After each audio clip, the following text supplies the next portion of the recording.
그것을 믿으며 가네.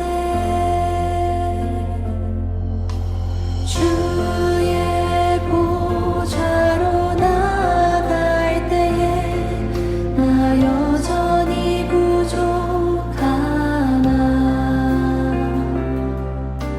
나를 품으신 주의 그 사랑, 그것을 믿으며 가네. 자격 없는 내 힘이 아닌 오직 예수님의 보혈로. 자격 없는 내 힘이 아닌 오직 예수님의 보혈로.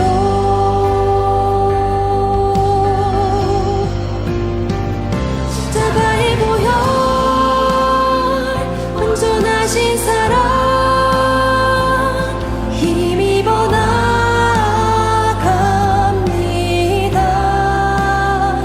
십자가의 보혈, 온전하신 사랑, 힘입어 예배합니다.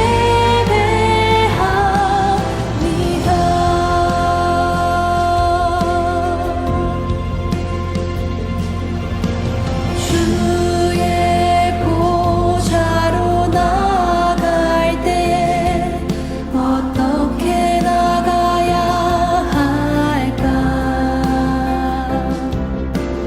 나를 구원한 주의 십자가, 그것을 믿으며 가네.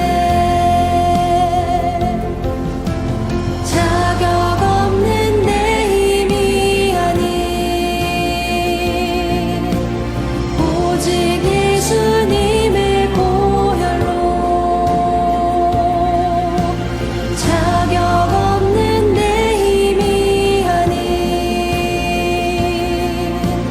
오직 예수님의 보혈로.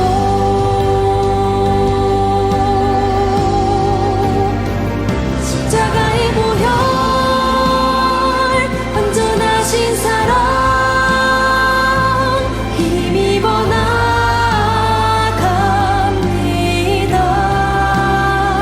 십자가의 보혈, 온전하신 사랑, 힘입어 예배합니다.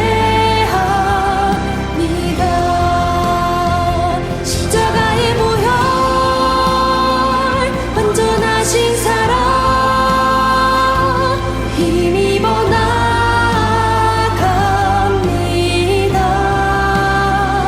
십자가의 보혈, 온전하신 사랑, 힘입어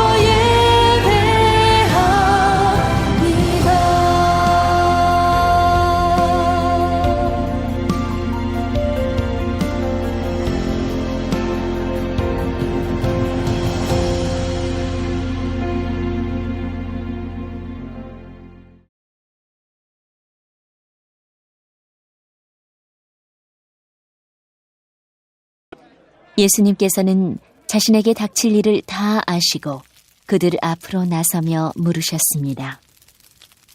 너희가 누구를 찾느냐? 그들은 나사렛 사람 예수다. 라고 대답했습니다. 예수님께서 그 사람들에게 내가 그 사람이다. 라고 말씀하셨습니다. 예수님을 배반한 유다도 그들과 함께 거기에 서 있었습니다. 예수님께서 내가 그 사람이다 라고 말씀하셨을 때 사람들은 뒤로 물러나 땅에 엎드렸습니다. 그러자 예수님께서 다시 물으셨습니다. 너희가 누구를 찾느냐? 그들이 나사렛 사람 예수다. 라고 대답했습니다. 예수님께서 말씀하셨습니다. 내가 그 사람이라고 너희에게 말하였으니 너희가 찾는 사람이 바로 나라면 이 사람들은 가게 하여라. 이렇게 말씀하신 것은 예수님께서 이전에 아버지께서 제게 주신 자 중에 한 사람도 잃지 않았습니다. 라고 말씀하신 것을 이루게 하시려는 것입니다. 안녕하세요. 3월의 마지막 주일 아침 시간이 되었군요. 오늘 예배와 더불어 하루의 시간을 어떻게 보내셨는지요? 오늘 본문을 읽어보셨겠지요? 조금 무거운 분위기를 우리는 느낄 수 있습니다. 오늘은 하나님의 잔, 예수님의 잔이라는 제목으로 말씀을 나누겠습니다. 본문 18장을 개괄적으로 설명하면 예수님의 체포와 순환이 숨막히게 진행된 바로 그날, 곧 성금요일의 새벽과 아침 중에 있었던 일로서 예수께서 가롯 유단의 배신으로 말미암아 겟세마네 동산에서 마침내 유대인들과 로마 군병들에 의해서 체포되신 사실을 보도하고 있습니다. 그런데 여기서 우리가 주목해야 할 사실은 공관복음서에서는 예수께서 체포되시기 전에 겟세마네 동산에서 고뇌하며 기도하시던 모습이 기록되어 있는 반면 본서의 저자 요한은 그 사건을 기록하지 않고 곧바로 예수님의 체포 사건을 소개하고 있다는 점입니다. 이는 아마도 예수님의 신성과 위엄을 강조하려는 요한의 의도에 따른 것이 아닌가 여겨집니다. 사실 본서의 예수 십자가의 순환 기사는 공관복음과 많은 차이점을 보여주고 있습니다. 그 가운데 가장 특이한 것은 공관복음이 희생의 제물로 바쳐진 어린 양으로 묵묵히 십자가를 짊어지고 가는 예수의 연약한 인간적인 측면을 강조하는 반면에 본서는 하나님의 뜻을 이루기 위한 구속자로서 능동적이고도 당당하게 죽음을 맞이하는 성자 예수님의 자발성에 초점을 맞추고 있다는 사실입니다. 이것은 예수님의 죽음이 인간의 괴괴에 의한 패배적인 죽음이 아니라 자기 백성들을 구하기 위한 메시아의 영광스러운 최후 승리의 죽음이라는 사실을 저자 요한이 강조하기 위한 것으로 해석이 됩니다. 실로 주님은 하나님의 때를 거부하거나 회피하지 않으시고 온전히 순종하심으로써 자발적인 희생의 모범을 보여주고 계신 것입니다. 또한 대적자들로 체포를 당하시는 위기의 순간에서도 제자들을 놓아달라고 요청하신 것은 다시 한번 제자들을 향한 주님의 변함없는 사랑을 알 수 있게 해줍니다. 한편 베드로가 무력으로서 예수 체포를 저지하려는 한 행동은 예수께서 행할 십자가 구속 사역의 성격에 대해서 무지하기 때문입니다. 물론 예수님에 대한 베드로의 충성심은 높이 평가할 수 있으나 결과적으로 그의 행동은 하나님의 인류 구속 계획을 방해하려는 사단의 책동에 넘어간 것이라 아니할 수 없습니다.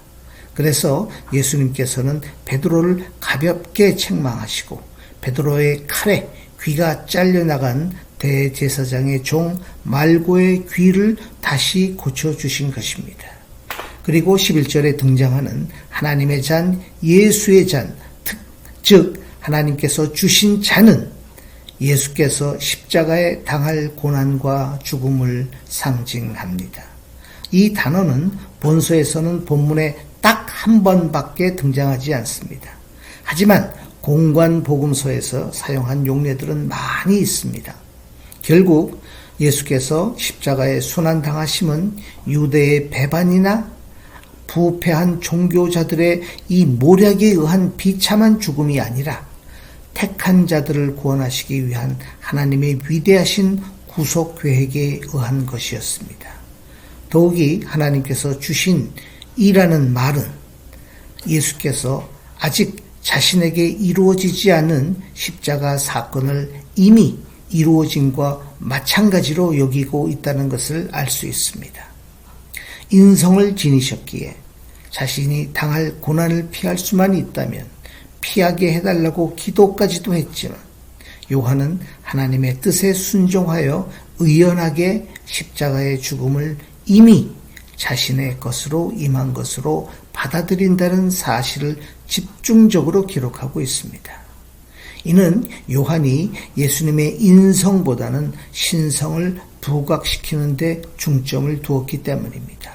그래서 하나님께서 허락하시는 고난은 영광에 이르는 통로입니다.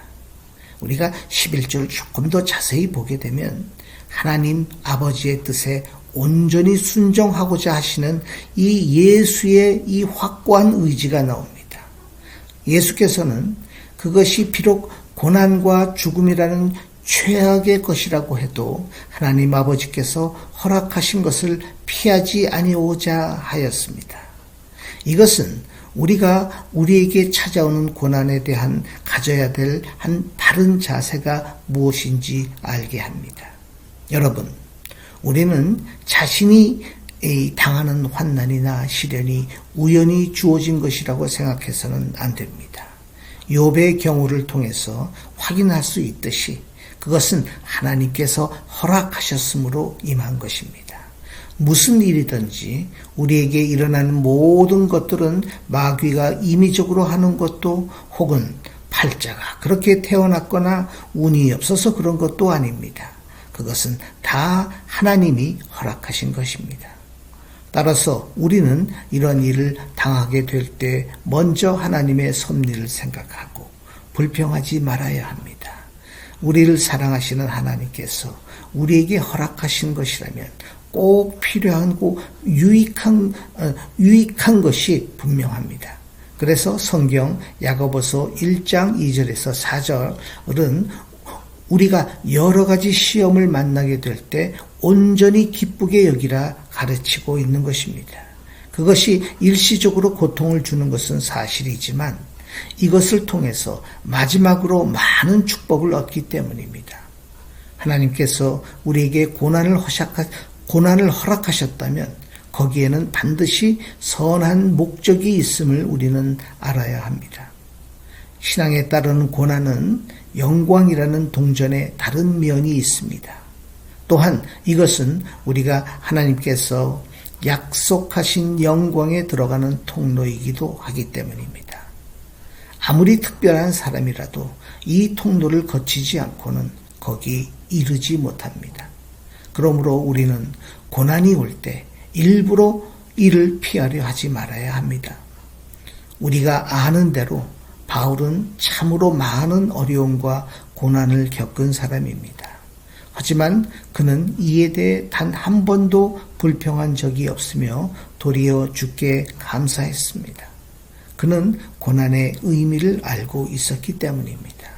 이 고난이라는 통로의 저편에는 말로 다 할 수 없는 영광이 기다리고 있다라고 로마서 8장 18절에 명확하게 나와 있습니다. 이는 우리를 이것을 바라보고 묵묵히 나아가야 합니다. 중도에 포기하거나 처음부터 아예 도전할 엄두조차 내지 못하는 이들은 약속을 받았어도 영광에 참여하지는 못하게 됩니다.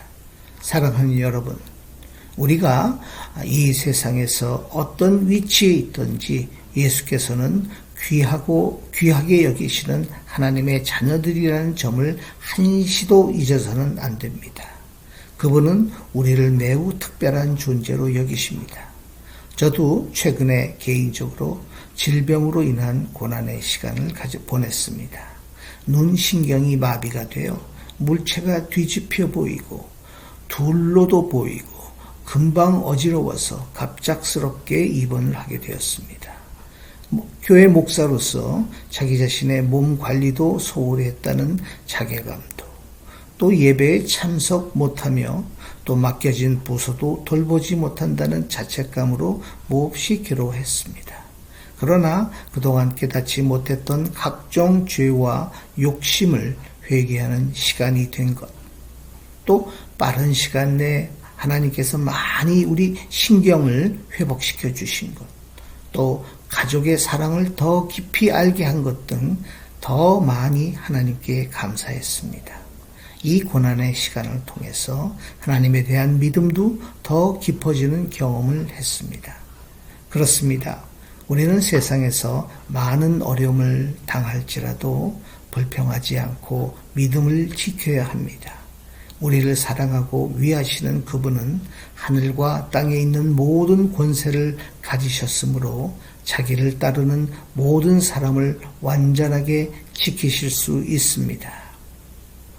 위기와 절망적인 상황을 갖게 된다 그러면 사람들은 먼저 자신의 안위를 걱정하기 마련인데 주님은 당신의 양떼인 우리의 안전을 우선순위에 둔 분이십니다.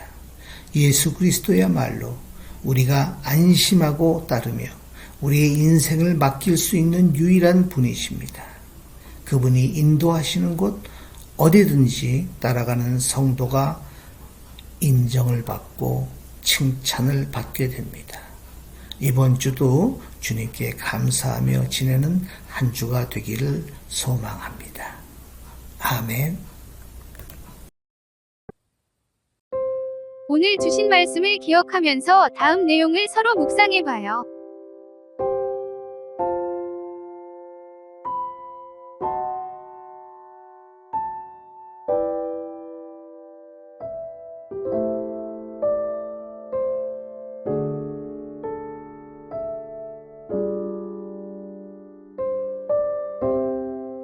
이제 주님께서 주신 기도로 예배를 마치겠습니다.